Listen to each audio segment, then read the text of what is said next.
రాష్ట్రంలో ఎక్కడా లేని విధంగా డబుల్ బెడ్రూమ్ ఇళ్లు నిర్మాణం పూర్తి చేయటం జరిగింది. జగిత్యాల రూరల్ మండలం అంతర్గం గ్రామంలో ఇందిరమ్మ గృహప్రవేశ కార్యక్రమంలో పాల్గొన్న ఎమ్మెల్యే సంజయ్ కుమార్ ఈ సందర్భంగా మాట్లాడుతూ, పట్టణంలో డబుల్ బెడ్రూమ్ ఇండ్ల నిర్మాణంతో గ్రామాల్లో అత్యధిక ఇందిరమ్మ ఇళ్లు మంజూరు చేయటం జరిగింది. పేదవారు సరిగా ఉపయోగించుకుంటే 5 లక్షలలో ఇళ్లు నిర్మించవచ్చు. పెద్దగా కట్టుకుని అప్పుల పాలు కావద్దు. త్వరలో ప్రతి ఇంటికి ఇందిరమ్మ ఆరోగ్య బీమా పథకం అమలు చేయడం జరుగుతుంది అన్నారు. ప్రభుత్వంతో కలిసి పనిచేసి నియోజకవర్గ అభివృద్ధికి కృషి చేస్తా అన్నారు. అర్హులు అందరికీ ఇందిరమ్మ ఇళ్లు మంజూరు చేస్తాం.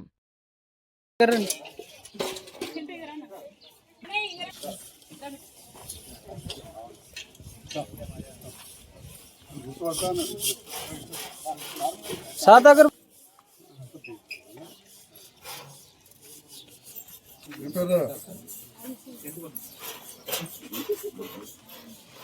వాళ్ళు వేరుగా కొన్నాళ్ళకి 11